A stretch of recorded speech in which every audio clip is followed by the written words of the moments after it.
नमस्कार, मी आज तुमच्यासोबत नवीन विषयावर चर्चा करणार आहे।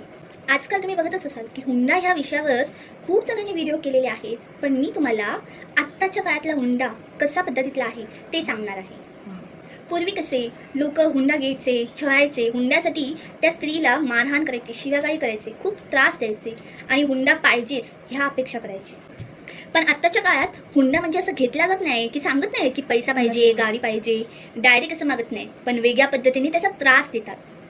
जसं की एखाद्या मुलीची शिक्षणाकडून अपेक्षा असणे आणि त्या अपेक्षा म्हणजेच एखादी मुलगी जर जॉबला आहे तर तिच्याकडूनच पैसे घेणे, घराचा खर्च तिनेच लावावा, तिच्या पैशातूनच सगळा संसार करावा उभा, अशी त्यांच्या अपेक्षा असतात। आणि जर त्या मुलीने पगार दिलाच नाही किंवा कुठला खर्च लावलाच नाही तर तिच्या इच्छा आकांक्षा बघितल्याच जात नाहीत, भांडण करतात, त्रास देतात, टोचून टोचून बोलले जाते। आणि आता तर नवीन प्रकार आलाय म्हणे सायलेंट ट्रीटमेंट। सायलेंट ट्रीटमेंट म्हणजे काय तुम्हाला माहिती आहे का? तर आता मी ते सांगते।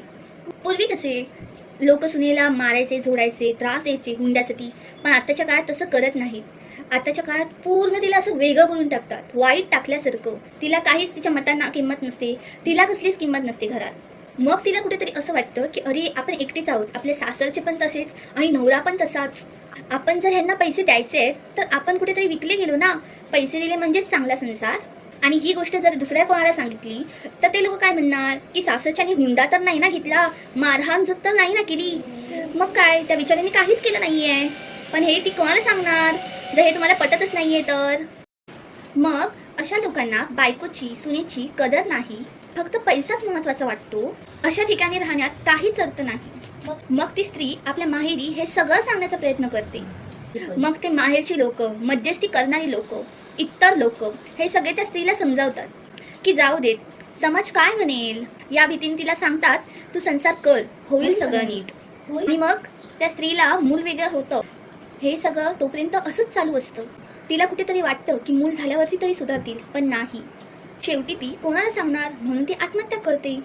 आणि आत्महत्या झाल्यावरती तीच नावं ठेवणारी 4 लोक, काही लोक म्हणतात अरे रे रे काय झालं हे, तर काही जण म्हणतात ह्याच्यातच काहीतरी फॉल्ट असेल, तर काही जण म्हणतात आधीच काहीतरी पाऊल उचललं पाहिजे होतं। मग आता तुम्हीच सांगा, लग्नाच्या सुरुवातीलाच जर पाऊल उचललं तर लोक म्हणतात हिच्यात क्षमता नाही, सहन करण्याची क्षमता नाही, ही लगेच काहीतरी निर्णय घेते। आणि लग्नाच्या नंतर खूप वर्षांनी, खूप महिन्यांनी पाऊल उचललं तर लोक म्हणतात आतापर्यंत कसं सहन केलं, आता अचानकच कसा त्रास झाला। ही लोक म्हणतात सासरचे वाईट आहेत, तर काही जण म्हणतात हिच्यातच फॉल्ट होता। पण ह्या सगळ्याचं दुःख तिच्या माहेरच्यांना सुद्धा होतं, कारण काही लोक माहेरच्यांना सुद्धा दोष देतात की तुम्ही वेळेवर का नाही आणली मुलगी घरी। मग अशा परिस्थितीत करायचं काय? यावरती एकच उपाय आहे, तो म्हणजे 4 लोक गेली खड्ड्यात, 4 लोक काय म्हणतील, 4 लोक काय म्हणतील हा विचार करायचाच नाही। 4 लोक काय म्हणतील याचा विचार न करता आपल्या सुखाचा विचार करून सर्व निर्णय वेळेवर घ्या। लोक थोडे दिवस बोलतील आणि मग शांत होतील, आपला विचार करा स्वतःचा। तिच्या आई वडिलांना हा संदेश देईन, जर आपण आपली मुलगी एवढी वर्ष चांगली सांभाळली, कुणालाही अधिकार नाहीये तिचं आयुष्य जरासाठी उद्ध्वस्त करायला। तिला साथ द्या, तिला एकटं पाडू नका, कारण मेलेली मुलगी घरी येण्यापेक्षा जिवंत मुलगी घरी आलेली कितपत बरं आहे हे तुम्हीच बघा। पुण्यातील वैष्णवी आणि सोलापूरमधील आशाराणी भोसले पुन्हा घडवायची आहे का? विचार करा। आणि तुम्ही पण एक समाज म्हणून प्रत्येक स्त्रीला साथ द्या। माझं काही चुकलं असेल तर मला सांभाळून द्या, मी हा फर्स्ट टाइम व्हिडिओ बनवला, कारण माझं पण कुठेतरी मन जळतं। जी पुण्यातली वैष्णवी होती किंवा हे बाकीचे, ते सगळ्या माझ्या बहिणीसारखेच आहेत ना। उद्या माझ्या बहिणीवरती जरी अशी वेळ आली तरी सुद्धा मी तिच्या पाठीशी कायम उभी राहीन। तुम्ही पण तुमच्या बहिणीच्या आणि मुलीच्या कायम पाठीशी उभी राहा, ही माझी कळकळीची विनंती आहे।